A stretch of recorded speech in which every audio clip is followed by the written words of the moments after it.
United States, a huge and complex country. From coast to coast, it's a patchwork of distinct regions, each with its own unique flavor. We're talking food, accents, attitudes, the whole shebang.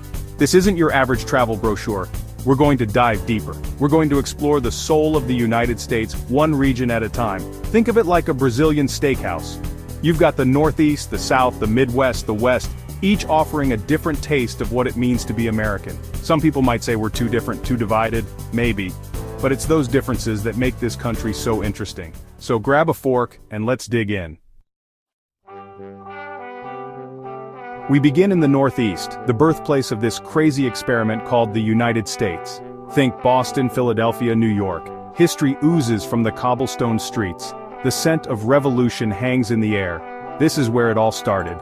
The Northeast is known for its fast-paced lifestyle. People here are driven, ambitious, maybe a little rough around the edges. It's a melting pot of cultures. Immigrants from all over the world have left their mark here. The result? A vibrant tapestry of food, music, and art. From the iconic Manhattan skyline to the historic streets of Boston, the Northeast is a region that pulsates with energy. It's a place where dreams are made and broken, often on the same day, but hey, that's part of the charm, right? Now let's head down south, way down south. We're talking the land of sweet tea, sprawling plantations, and thick accents. The South is a region steeped in history, both beautiful and brutal.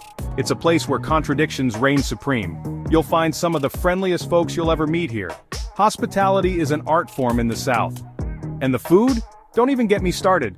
From soul food to barbecue, it's enough to make your taste buds sing. But beneath the charm lies a complex history. The legacy of slavery and the Civil War still casts a long shadow. But the South is also a region of resilience.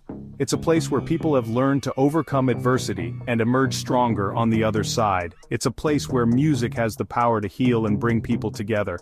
Think blues, jazz, country. It all started here. Next stop, the Midwest, America's heartland. Think rolling hills, endless fields of corn, and people who say "ope" without a hint of irony. This is the nation's breadbasket, where hard work is a way of life.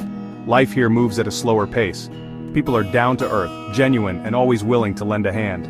It's the kind of place where you can leave your doors unlocked at night and not think twice about it. But don't let the laid-back atmosphere fool you. The Midwest is a region of quiet strength and determination. From the Great Lakes to the Gateway Arch, the Midwest is a region of understated beauty.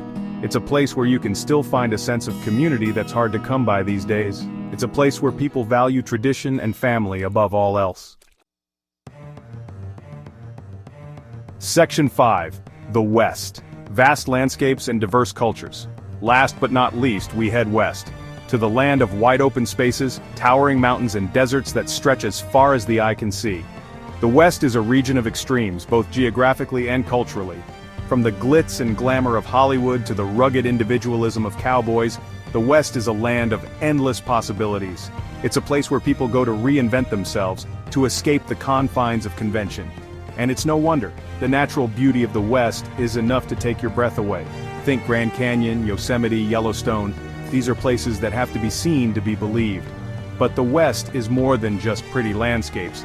It's a region shaped by the dreams of generations, from the pioneers who crossed the Oregon Trail to the tech entrepreneurs of Silicon Valley. Section 6. Connecting the dots, interstate highways, and shared experiences. So we've covered a lot of ground, literally. But how do these regions connect? Well, for starters, there's the whole interstate highway system, Eisenhower's gift to America. It made it a whole lot easier to get from point A to point B, but it's more than just roads. We're connected by shared experiences. We've all been shaped by the same historical events, the same cultural touchstones. Think baseball games on summer nights, Thanksgiving dinners with family, the feeling of unity after a national tragedy. Section 7. A nation bound by differences and similarities. Sure, we argue, we disagree, we have our differences, but at the end of the day, we're all Americans. We all want the same basic things: life, liberty, and the pursuit of happiness. And maybe a decent slice of pizza. It's the tension between our differences and our similarities that makes the United States so fascinating. It's a constant push and pull, a never-ending conversation, and it's a conversation worth having. Section 8. the ever-evolving American identity. The American identity isn't static, it's constantly evolving, shaped by the influx of new people and ideas. And that's what makes it so exciting. So the next time you find yourself thinking about America, don't think of it as one big monolith. Think of the regions, think of the people, think of the stories, because that's where the real America lives. Section 9. Conclusion and open invitation to explore. This is just a small taste of what each region has to offer. To truly understand the United States, you have to get out there and experience it for yourself. So what are you waiting for? Go explore. You might be surprised by what you find, and who knows? You might even discover a little something about yourself along the way. Just remember to bring your appetite for adventure, and maybe some antacids. You'll need them. Trust me.